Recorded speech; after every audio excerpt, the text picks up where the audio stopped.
तो आज राजनीतिक इतिहास में हम भारत के संविधान की बात करेंगे, ठीक है। उसमें आपके पास कैसे कैसे संविधान का क्या हुआ, निर्माण हुआ, कैसे कैसे मीटिंग्स हुई, कब मीटिंग हुई और किसने इनकी शुरुआत की। तो आपके पास ये हम इंडियन जो आपके पास कॉन्स्टिट्यूशन है उसकी हिस्ट्री को देखने जा रहे हैं।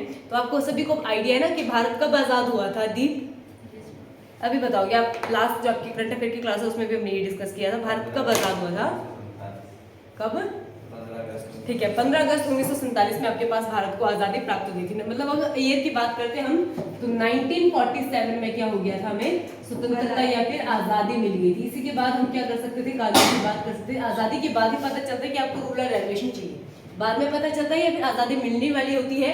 तो उस टाइम पे भी जो हमारे महापुरुष हैं उनको आइडिया हो चुका था। तो आपके पास लिखेंगे, यहाँ से क्वेश्चन आपके पास आ जाता है 1947 में जब भारत किससे आज़ाद हुआ था, ब्रिटिश या ब्रिटेन से आजाद होता। उस टाइम ब्रिटेन के प्रधानमंत्री कौन थे,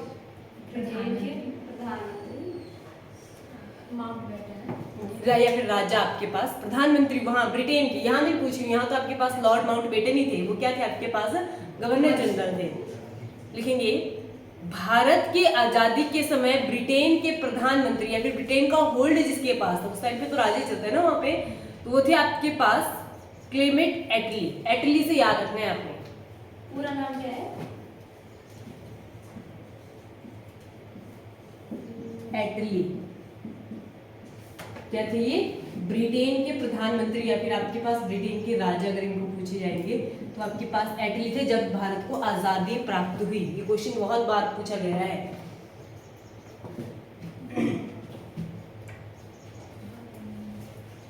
लिख लिया। अब आपको पता है कि हमारा पड़ोसी देश पाकिस्तान, वो भी भारत का ही हिस्सा रहा है, उसको भी आज़ादी उसी टाइम पे प्राप्त हुई है, 1947 में हुई है। और ये भी आपको पता होना चाहिए कि भारत के पड़ोसी देशों के साथ उनकी बाउंड्री, सीमा रेखा का क्या नाम है। तो क्या नाम है भारत का पाकिस्तान की बाउंड्री लाइन का, रेड क्लिफ। तो लिखेंगे उसको डिसाइड किसने और कब किया गया था, तो 3 जून 1947 को, 3 जून 1947 को आपके पास रेड क्लिफ जो लाइन है उसको क्या किया गया था, बनाया गया था। और किसके द्वारा बनाई गई थी, किसके द्वारा खींची गई थी वो रेखा, रेड क्लिफ बॉर्डर लाइन है, आपको याद होनी चाहिए। भारत और चाइना की कौन सी है, भारत और अफगान की कौन सी है, तो बेसिक से क्वेश्चन है। रेड क्लिफ है, इसको कब किया गया था, 3 जून 1947 को माउंटबेटन द्वारा, लॉर्ड माउंटबेटन ने इस लाइन को क्या किया था, डिसाइड किया था। और जब आपके पास आजादी प्राप्त हो रही थी तो लॉर्ड माउंटबेटन, ये अगेन आपने सुना ही होगा कि अंग्रेजों की एक ही नीति थी शासन करने की, क्या थी, फूट डालो और शासन करो। यही नीति इन्होंने अपनाई थी पूरे शासनकाल में। जाति बात इन्होंने सेम, यही हमारे पास अथॉरिटी रही 1947 में जब ये जा रहे थे कि आपके पास 3 चॉइसेस हैं। एक, या आप क्या हो जाओ, पाक के साथ मर्ज हो जाओ, दूसरा आपके पास है या तो आप इंडिया के साथ मर्ज हो जाओ, और थर्ड आपके पास आप स्वतंत्र बन जाओ, स्वराज घोषित कर दो, स्वतंत्र राज्य बन जाओ, किसी के अंडर नहीं जाओगे ना। आपको पाकिस्तान में आजादी की जरूरत है ना इंडिया की, अब अपना एक अलग ही क्या कर दो, देश शुरू कर दो, तो आपको पूरी अथॉरिटी इस चीज की। तो जो हमारे महापुरुष रह चुके हैं, जिनको हम लौह पुरुष भी कहते हैं, तो उन्होंने एक अथॉरिटी लेटर लिखी कि भारत के जो जो राज्य भारत के साथ जुड़ना चाहते हैं वो एक अथॉरिटी, एक पेज में अपना नाम या फिर हस्ताक्षर कर लेके हम इसके साथ मर्ज होना चाहते हैं। तो मैक्सिमम आप मैप में देखोगे कि पूरा भारत मर्ज हो ही रहा था। हमारे पास 2 ऐसी स्टेट्स थी जो डिफिकल्ट था जिनको चूज करना, क्योंकि आपको पता ही उस टाइम पे अथॉरिटी किसके राज्य के पास रहती कंपनी के पास थी, पर हमारे राजा थे, वो एग्जिस्ट करते थे। तो अब अगर आप मैप में देखोगे, वैसे आपके सामने ही लगा हुआ है, एक आपके पास आता है जम्मू कश्मीर, ठीक है, जम्मू कश्मीर, और दूसरा आपके पास आता है यहाँ पर बंगाल। अब यहाँ पर ये पूरा भारत, बाकी तो सारे भारत में मर्ज हो चुका था। अब हुआ क्या, जो जम्मू कश्मीर थे वहां की प्रजा थी मुस्लिम, प्रजा क्या थी, मुस्लिम थी, और राजा थे हिंदू। राजा का नाम इंपॉर्टेंट है, राजा का नाम है आपने हरि सिंह। राजा हरि सिंह थे आपके पास जम्मू कश्मीर के राजा, और यहाँ की जो प्रजा थी वो सारी मुस्लिम थी। और बांग्लादेश में उल्टा था, यहाँ के जो राजा थे वो क्या थे, मुस्लिम थे, पर प्रजा क्या थी, हिंदू। दोनों में आपके पास उल्टा हो गया, राजा और प्रजा के द्वंद्व होना शुरू हो गए थे। राजा आपके पास मुस्लिम थे पर प्रजा हिंदू थी। तो इनको पता ही लगा कि इन्होंने क्या सी चीज चूज करनी है। तो दोनों ने डिसाइड किया कि इसने तो सोचा कि नहीं, मैं तो ना इंडिया के साथ जाऊंगा ना मैं पाकिस्तान के साथ जाऊंगा, मैं एक स्वतंत्र राज्य रखूंगा, क्योंकि ये मर्ज ही नहीं हो पाता। इच्छा इसकी शायद भारत के साथ ही, पर प्रजा क्या कर रही थी, मुस्लिम को सपोर्ट कर रही थी। हो सकता है कि मुस्लिमों काफी सारी फैमिलीज यहाँ से शिफ्ट हुई हैं, सेम आपके पास बंगाल में भी हुआ। बंगाल में क्या हो गया फिर, बंगाल की जो सिचुएशन थी वहां पर ऐसा हो गया, पूरे बंगाल को 2 हिस्सों में बांट दिया गया। ठीक है, अब हमारे पास कहानी भी है ना कि देखो, अगर भारत की डायरेक्शंस की बात करते हैं, ईस्ट वेस्ट नॉर्थ और साउथ आता है, इसकी तरफ इसको वेस्ट क्यों कहते हैं। बंगाल को 2 भागों में बांटा गया है। जो ईस्ट वाला बंगाल है वो आपके पास बन जाता है बांग्लादेश, वहां पे आपके पास चले जाते हैं सारे मुस्लिम। ठीक है, और जो वेस्ट वाला है वहां पर कौन से रहते हैं, हिंदू। तो जो वेस्ट वाला पार्ट है वो मर्ज हो जाता है इंडिया के साथ, और जो ईस्ट वाला पार्ट है ये अलग नहीं होता है, ये क्या बोलता है कि हम किसके साथ मर्ज होंगे, पाकिस्तान के साथ, कि हमें पाकिस्तान के साथ जुड़ना है। क्योंकि हमारे पास क्या थी, 3 ऑप्शंस रखी हुई थी, स्वतंत्र होना नहीं चाहते थे, इंडिया के साथ मर्ज होना नहीं चाहते थे, ये चाहते थे पाकिस्तान का साथ। और बीच में आप डिस्टेंस देखो कि पाकिस्तान की लोकेशन यहाँ पे और इंडिया आपके पास बांग्लादेश यहाँ पे है। तो बहुत बार ये भी क्वेश्चन है कि बांग्लादेश का पुराना नाम क्या है, तो बांग्लादेश का पुराना नाम है पूर्वी पाकिस्तान। बांग्लादेश का पुराना नाम है आपके पास पूर्वी पाकिस्तान। और इतना जो आपके पास बीच में भूभाग आता है ये तो सारा इंडिया का था, तो इनको डिफिकल्टी होगी। फिर बाद में काफी देखा होगा आपने, यहाँ से काफी लोग क्या कहते हैं उसको, जो शिफ्ट होते हैं एक जगह से दूसरी जगह जाते हैं लोग, उनको शब्द याद नहीं आ रहा है। ठीक है, ये बन गया आपके पास पूर्वी पाकिस्तान। अब इसने तो अपना निकाल दिया सॉल्यूशन, और अब आपके पास जम्मू कश्मीर वाले अड़ गए।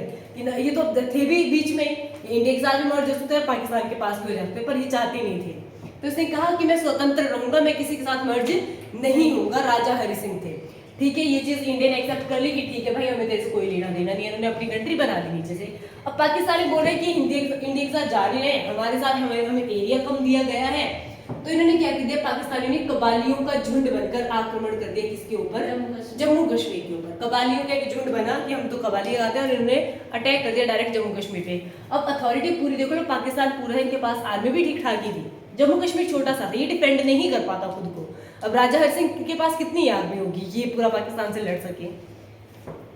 जब आक्रमण हुआ तो जो आपके पास राजा हरि सिंह है वो आ जाते हैं हमारे दिल्ली, किसके पास, पंडित जवाहरलाल नेहरू अथॉरिटी पे थे, और दूसरे थे आपके पास सरदार वल्लभ भाई पटेल। इनके पास आ जाते हैं कि आप क्या करो, मेरे को हेल्प करो या फिर डिफेंड करो। तो इन्होंने कहा कि आप मेरे पार्ट तो नहीं हो, इंडिया के पार्ट नहीं हो, तो हम आपको किस अथॉरिटी से डिफेंड कर सकते हैं उनसे। तो फिर यहाँ पे आपके पास एक और एक्ट इंट्रोड्यूस हुआ था जिसको कहते हैं एक्ट 370, काफी न्यूज में रहा है ये आर्टिकल क्या था कि मैं आता तो इंडिया के अंडर हूँ, पर मेरा एक अलग खुद का झंडा रहेगा। आप में यहाँ पे ना सीएम पीएम कोई नहीं चलेगा, यहाँ के अलग ही शासन चलेंगे, पर मैं हूँ इवेंचुअली पार्ट किसका हूँ, मैं इंडिया का ही पार्ट हूँ, मैं इंडिया के साथ मर्ज हो रहा हूँ। पर इसने कुछ स्पेशल अपने क्या राइट्स रख लिए, कुछ शर्तें रख ली, और इसने साइन कर लिया कि भारत के साथ मर्ज होता है। जब ये चीज साइन होती है, ठीक है, साइन हो गई, ये इंडिया का पार्ट हो गया। अभी पूरा जम्मू कश्मीर की बात कर रहे हैं, ठीक है, जम्मू कश्मीर किसका था, हरि सिंह का, अटैक हो रहा था। तो जो इंडियन आर्मी है वो भेजी जाती है बॉर्डर्स में कि आप जाके उनको डिफेंड करो। तो क्या हो गया कि यहाँ पर आपके पास पाकिस्तानी सारे आ गए थे, इतना एरिया इन्होंने कवर कर दिया था, लड़ा के आक्रमण कर ही रहे थे। तो इंडियन आर्मी जो वो भेज देते हैं इनको बॉर्डर में, और उसी टाइम पे आपके पास जो सरकार थी उस टाइम सत्ता पे, उन्होंने क्या कहा कि जितना इन्होंने कवर कर लिया उतना करो, तुम इसके आगे मत आओ, क्योंकि अब तुम जुड़ चुके हो किसके साथ, इंडिया के साथ। जम्मू कश्मीर है वो भारत के साथ जुड़ चुका है, अब तुम आक्रमण नहीं करोगे, आक्रमण करोगे तो लड़ाई होगी, और लड़ाई हम नहीं चाहते हैं, क्योंकि इतनी लड़ाई करने के बाद ही हमें आजादी प्राप्त हुई है, तो लड़ाई नहीं चाहते थे ये। तो इन्होंने ये बॉर्डर कर लिया क्रिएट, ठीक है। बॉर्डर क्या हो गया कि इन्होंने आर्मी यही रोक दी कि तुम रुक जाओ, अब ये राजा हरि सिंह का नहीं है, ये अब इंडिया का पार्ट है। तो यहीं पर आपके पास एस्टेब्लिश हो जाती है नई प्रॉब्लम जिसको कहते हैं पीओके, पाक ऑक्युपाइड कश्मीर। ये है किसका पार्ट, इंडिया का। अब देख लो ना, क्योंकि राजा हरि सिंह ने तो कर लिया था साइन, अभी इंडिया का ही पार्ट आता है, पर पाकिस्तान बोलता है कि हमने तो आक्रमण करके जीत लिया, तो ये हमारा पार्ट है। तो ये नई समस्या आ जाती है, ठीक है। अब आपके पास पाकिस्तान वाले इसको क्या कहते हैं, आजाद कश्मीर कहते हैं इसको, इसका अलग झंडा है उनके लिए। पाकिस्तान अलग है, ये आजाद कश्मीर है, और इंडिया वालों के लिए क्या है, ये पाक ऑक्युपाइड कश्मीर है। तो यहाँ से आपके पास पीओके की समस्या शुरू होती है। अब आपके पास 370 के आर्टिकल खत्म हो जाता है, राजा हरि सिंह मर्ज हो जाते हैं, अब हम आर्मी भेज देते हैं। तो ये आपके पास ये जो सारी सिचुएशन थी अभी तक हम लड़ रहे हैं, किनकी वजह से, इन्हें नहीं रखे ना ऑप्शन कि स्वतंत्र राज्य बने, स्वतंत्र नहीं बनता तो इंडिया के साथ मर्ज हो जाता, इंडिया के साथ मर्ज हो गया है। तो हमारी भी गलती रही है कि आर्मी को जाके लड़ना चाहिए था, जब एरिया होता था तो वो लड़ सकते थे, पर उन्होंने शांति को, अहिंसा को अपनाया, तो फिर आपके पास एरिया बन गया पीओके, ठीक है। तो ये थी आपके पास पॉलिटिकल हिस्ट्री, मतलब थोड़ा थोड़ा क्या क्या किया अंग्रेजों ने, वैसे आपके पास सिनेरियो था। अब आ जाओ अब आपके पास क्या होता है, स्वराज हो जाता है। अंग्रेजों से हमें आज़ादी प्राप्त होती है तो भारतीय किस चीज़ की मांग करते हैं कि हमारा अपना राज होगा। अब नहीं, सारे राजा लोग नहीं आएंगे कि हम इस रियासत के राजा हैं तो हम शासन करेंगे, क्योंकि छोटी छोटी रियासतों में टुकड़े थे, तभी हम क्या थे, अंग्रेजों के अंडर थे। अब एक सशक्त आर्मी बनेगी, एक सशक्त देश बनेगा तो नहीं कोई आक्रमण कर पाएगा। तो यही आपके पास इवेंचुअली था भारत को जोड़ने का मोटिव।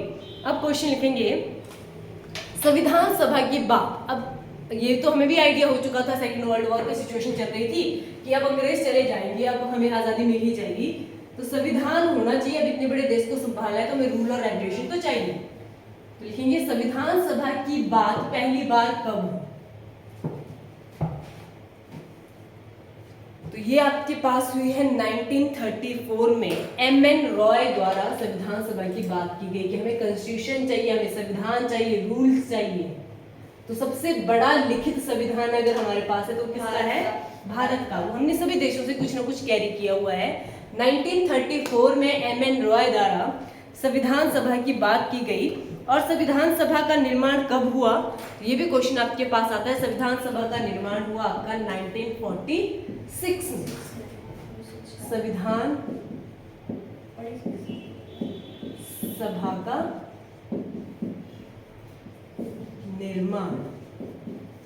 निर्माण हुआ, बैठक बुलाई गई, कितनी मीटिंग्स हुई, ये भी क्वेश्चन आता है। तो लिखेंगे टोटल जो संविधान सभा थी वो कितनी रियासतों को मिलकर बनाया गया, तो वो बनाया गया 389। टोटल जो रियासतें उनमें मिली थी कितनी थी, वो 389 रियासतों पर हम बात कर रहे हैं। और जो संविधान सभा के लिए मीटिंग्स हुई वो 3 मीटिंग हुई है आपके पास। तो लिखेंगे पहली मीटिंग आपके पास हुई है 9 दिसंबर 1946। क्वेश्चन आएगा संविधान सभा की पहली बैठक 9 दिसंबर 1946 में इनकी क्या हुई थी, फर्स्ट मीटिंग हुई थी। टोटल 3 मीटिंगें हुई है, इनसे भी क्वेश्चन आता है। एक आपके 9 को हुई है, एक 11 को और 13 को।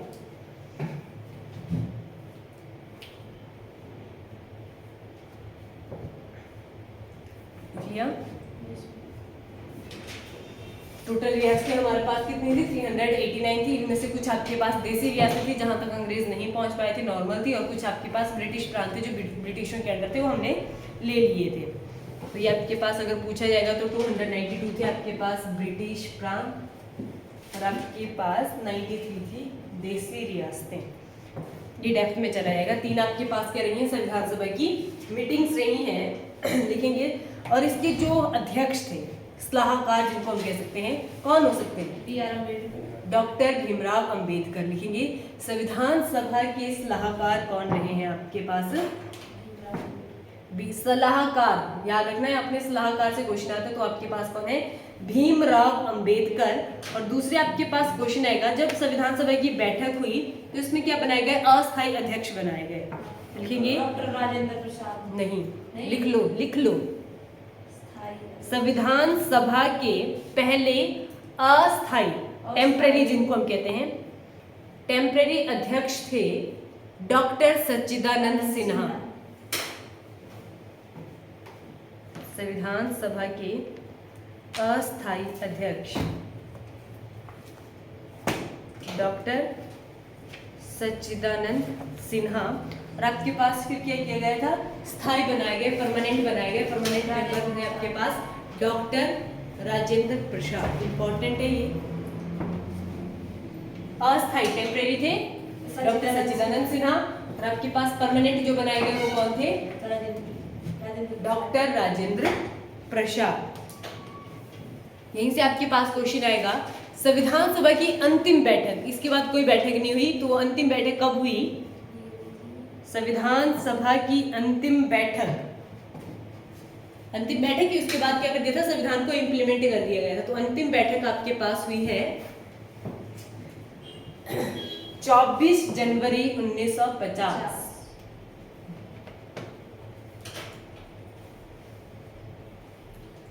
24 जनवरी 1950 में आपके पास क्या हो गई थी, अंतिम बैठक, संविधान सभा की अंतिम बैठक। और संविधान सभा की उसी डेट को आपके पास ये भी क्वेश्चन पूछा है, तो और क्या क्या चीजें हुई हैं।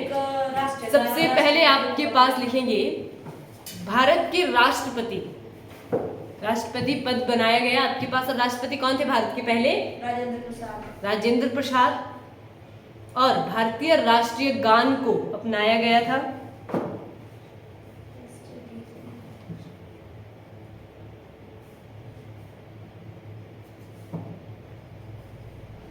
और राष्ट्रीय गीत क्या है आपका?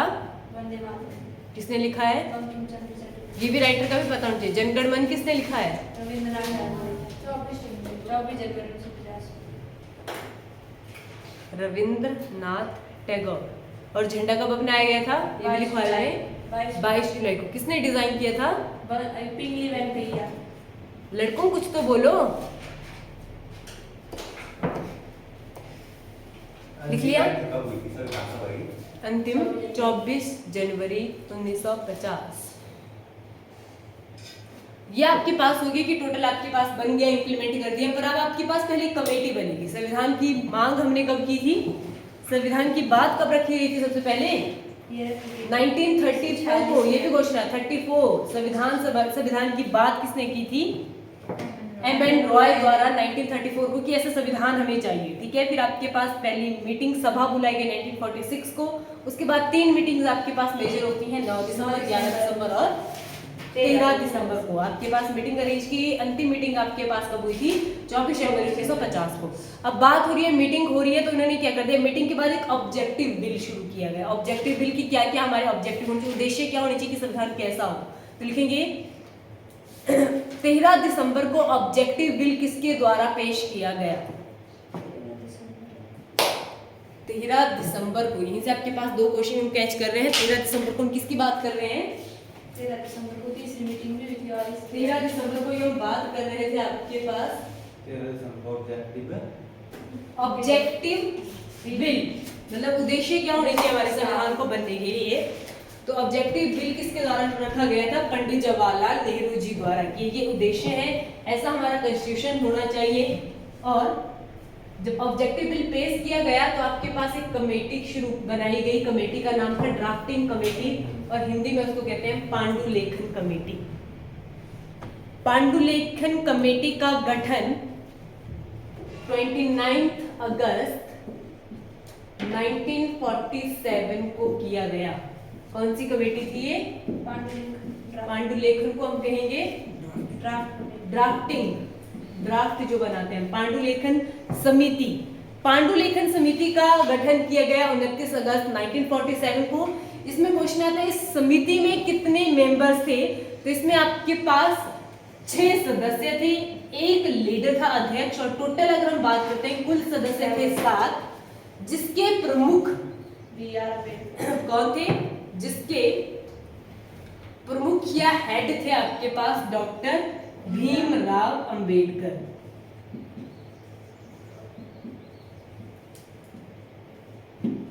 पांडुलेखन कमेटी के टोटल मेंबर हैं 7, 6 सदस्य थे, एक आपके पास लीडर था, अध्यक्ष था। और इन्होंने क्या किया? पूरी कमेटी को बनाने में क्या क्या कॉन्स्टिट्यूशन थे, क्या क्या ऑब्जेक्टिव थे, उनमें इन्होंने टोटल टाइम, मतलब संविधान को बनने में कितना समय लगता है? 2 वर्ष 11 महीने 18 दिन में ये क्या करते हैं? आपके पास पूरे संविधान को बनाकर तैयार करते हैं। और इसमें जो बिल टोटल पैसा खर्च इनका होता है वो है 64 लाख। मैंने शायद 60 बोला था, लास्ट 64 लाख लगा था पूरा।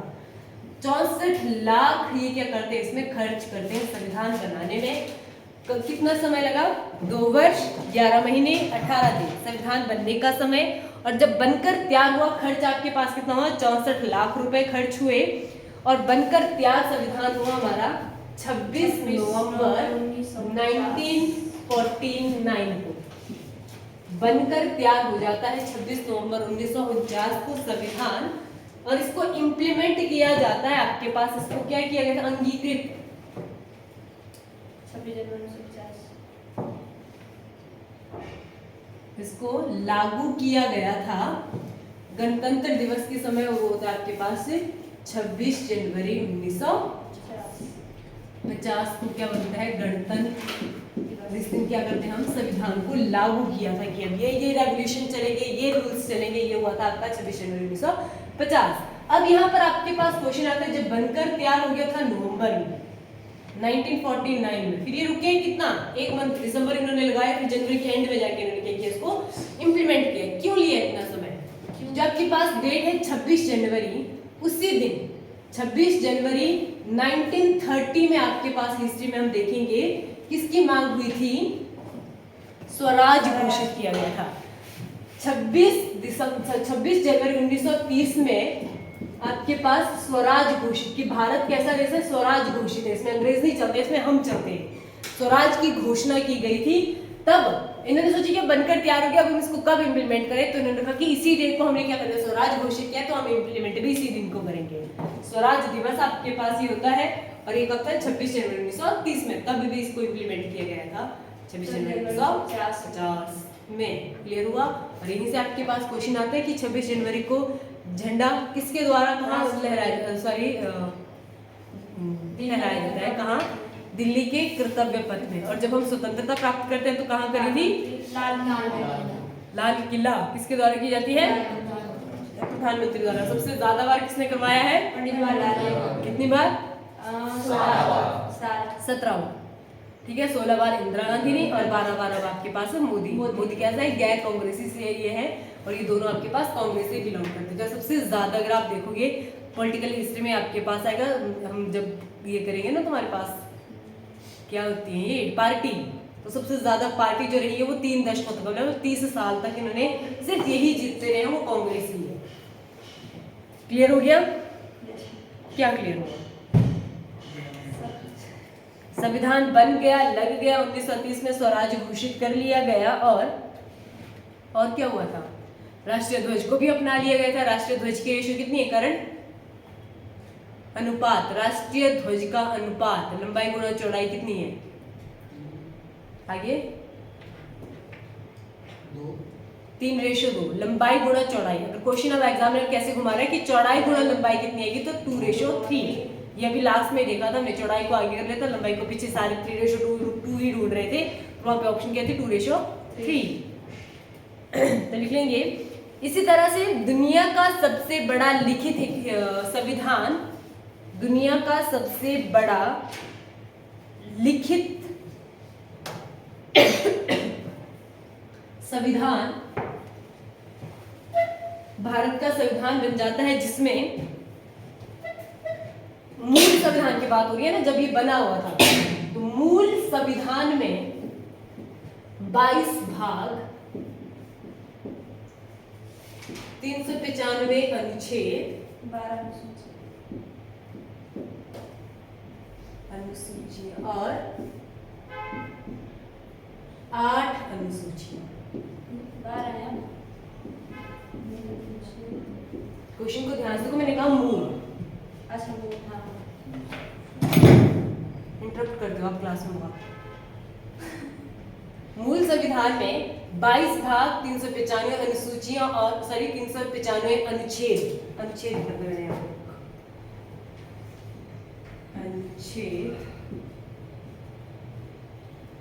और 8 अनुसूचियां। ये मूल जब बनकर तैयार हुआ था हमारे पास यही था।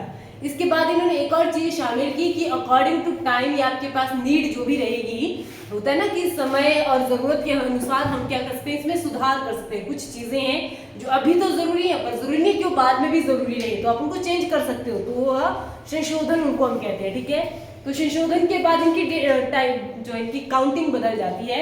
जैसे आपके पास कोई भाग 1 है, भाग 1 में आपके पास कोई इन्होंने रूल रख लिया, तो इसी में सुधार हुआ, तो इन्होंने क्या कर दिया, भाग 1 का ए पार्ट और हिंदी में अ, ऐसे ही सेकंड का बी, ये ऐसे शुरू हो गया। तो ऐसे काउंटिंग में जो भाग है वो 25 हो गए हैं, मूल आपके पास 22 ही रहेंगे, आर्टिकल आपके पास 400 लास्ट मैंने देखे थे, और जो अनुसूचियां हैं ये चेंज हुई हैं, ये एग्जैक्ट आपको मिलेगी आज की डेट में 12 अनुसूचियां।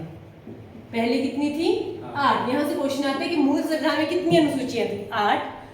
और देखो इनकी काउंटिंग एक्चुअल में बड़ी है, और ये जो आपके पास ये भाग और आर्टिकल है, आर्टिकल ऐसे अमेंडमेंट हुए कि इनके पार्ट्स बने हुए, पार्ट को काउंट करेंगे तो ज्यादा होंगे, एक्चुअल में ये यही है, पर अनुसूचियां ये अलग पॉइंट हुए हैं। 8 टोटल थी, पर आज की डेट में आपके पास ये 12 है, और इनमें अमेंडमेंट ऐसे नहीं है कि 8वीं के ए पार्ट में ये, बी पार्ट में ये, नहीं, इनको बढ़ाया है, गिनती में बढ़ाया हुआ है। क्लियर हुआ। तो मूल संविधान में आपके पास 22 भाग, 395 अनुच्छेद और 8 अनुसूचियां थी, ये थी आपके पास मूल संविधान में। करंट में अगर हम देखेंगे तो 22 भाग भी आपको मिलेंगे, 395 अनुच्छेद मिलेंगे, पर अनुसूचियां आपको चेंज मिलेंगी। बताया मैंने, फैक्ट किया था, क्योंकि इनमें जो सुधार हुए ऐसे AB में हुए हैं। अनुसूची आपके पास डायरेक्ट काउंटिंग में बढ़ी हुई है। तो आपके पास करंट डेट में 22 भाग 395 अनुच्छेद और 12 अनुसूचियां हैं। मूल में आपके पास कितनी थी? 8 अनुसूचियां। कई बुक्स में आपको भाग भी बड़े हुए मिलेंगे, आज की डेट में 25 भाग मिलेंगे। और अनुच्छेद आपके पास ये तो बहुत ही ज्यादा बड़े हुए हैं, 465 अनुच्छेद। फिर ये ऐसे ही सुधार है, मेन मूल आपके पास यही है। क्लियर हुआ?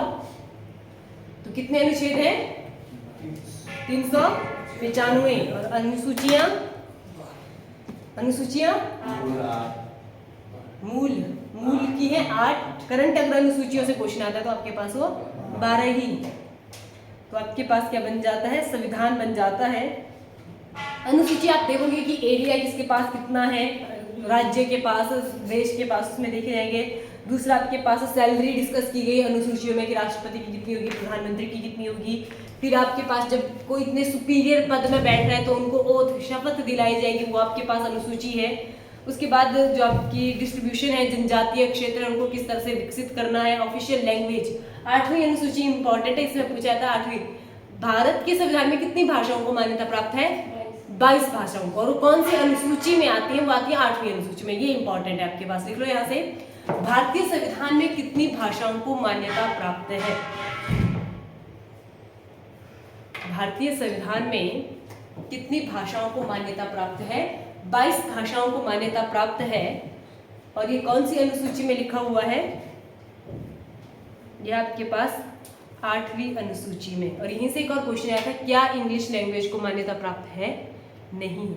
ये जो 22 भाषा है ना, इसमें इंग्लिश नहीं है। इंग्लिश तुम्हारे पास ऑफिशियल लैंग्वेज है, सहकार्यवाही भाषा है ये। भारतीय संविधान में इसको कोई वैलिडेशन नहीं मिली हुई है।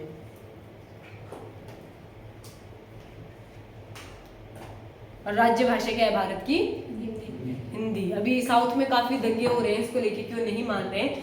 किया भी इन्होंने एक्चुअली कुछ लैंग्वेजेस में। आपके पास अगर देखोगे जैसे पंजाब और हरियाणा हो गया, यहाँ पर इन्होंने ना पहले आपके पास हिंदी कर ली, दूसरी आपके पास इंग्लिश कर ली, और तीसरी इन्होंने वो कन्नड़, मद्रासी, मलयालम कर दी। अब पंजाबी अपनी मूल लैंग्वेज को ही नहीं बोलेंगे तो कैसे चलेगा? तो ये दंगे होते रहेंगे। वैसे आपके पास नीचे ये मलयालम, तेलुगु, तमिल चलती है, पर यहाँ पर ये हिंदी को मानने को मना कर रहे हैं। इंग्लिश और दूसरी लैंग्वेजेस को ये ज्यादा प्रेफरेंस देती हैं। क्लियर हो गया? तो आज की क्लास में हमने देख लिया कि आपके पास कैसे कैसे स्ट्रक्चर तैयार हुआ, कैसे समितियां बनी, कौन कौन सी कमेटियां बनी, कैसे भारत बना। कल हम देखेंगे आपके पास सोर्सेज, कि संविधान को बनने में आपके पास कौन कौन से हमने सोर्सेज लिए। हमें प्रधानमंत्री चाहिए तो कैसी पावर्स होनी चाहिए, राष्ट्रपति चाहिए तो उसके पास क्या क्या अथॉरिटीज रहेंगी। ये सारी चीजें हमने देखी हैं, वो है आपके पास सोर्सेज। तो कल की क्लास में हम क्या करेंगे? संविधान के स्रोत। आज की क्लास क्लियर हुई? कमेटियां, अनुसूचियां और कितना समय लगा, कौन कौन सी कमेटियां बनी, पता है ना सभी को? है कि नहीं है? देख लो, अनुसूचियों से क्वेश्चन आया था, पर लास्ट कोई टेस्ट हुआ था उसमें सूचियां पूछी गई थी, वो भी आपके पास इन्हीं अनुसूचियों के अंडर ही आती हैं कि भारत के पास कितने, या भारतीय संविधान में कितनी सूचियां हैं। तो अनुसूचियों के अंदर ही आपके पास सूचियां आती हैं। सूचियां होती हैं आपके पास तीन कैसी? एक हो गए जैसे पूरा भारत क्या है, संघों का देश है ना, छोटे छोटे स्टेट बन के आपके पास पूरे एक कंट्री को बना रहे हैं। तो सेंटर के पास भी पावर होगी और स्टेट के पास भी पावर होगी। जैसे आपके पास जो सूचियां हैं वो 3 टाइप की है। पहली आपके पास आएगी केंद्रीय सूची जो सेंटर के पास रहेगी, दूसरी आएगी राज्य सूची जो स्टेट के पास रहेगी, और तीसरी होगी समवर्ती सूची जिसमें दोनों काम करेगा, सेंटर भी काम करेगा और स्टेट भी काम करेगा। एग्जाम्पल इनके हम देखेंगे, जैसे सेंटर के थ्रू हम देखेंगे तो सेंटर में आर्मी होगी हमारे पास, उसको कौन चलाता है? उसको सेंटर ही चलाता है ना आपके पास, आर्मी वही डिफेंड कर रहा है। स्टेट के पास होगी अपनी पुलिस, हर एक स्टेट की अपनी अपनी पुलिस है। और आपके पास एजुकेशन ऐसी है जिनमें स्टेट भी काम कर रही है और सेंटर भी काम कर रहा है। CBSE भी बोर्ड है सेंटर का, और स्टेट का HP बोर्ड चला हुआ है। तो ये ऐसी सूचियां हैं, कुछ कार्य हैं जो सेंटर देखेगा, कुछ कार्य जो स्टेट देखेगा, कुछ है जो दोनों काम करेंगे। तो ये सूचियां हमारे पास 3 है। कौन कौन सी? केंद्रीय सूची लिखो, राज्य सूची, और तीसरी है समवर्ती सूची। समवर्ती सूची में राज्य और केंद्र दोनों काम करते हैं।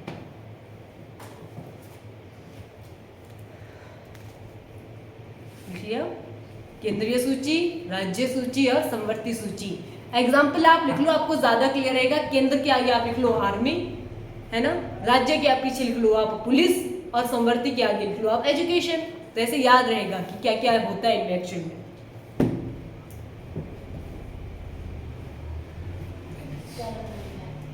क्लियर हो गया? किसी को कुछ और पूछना है? मैं पूछूं? मैं भी नहीं पूछूं? कल ही पूछू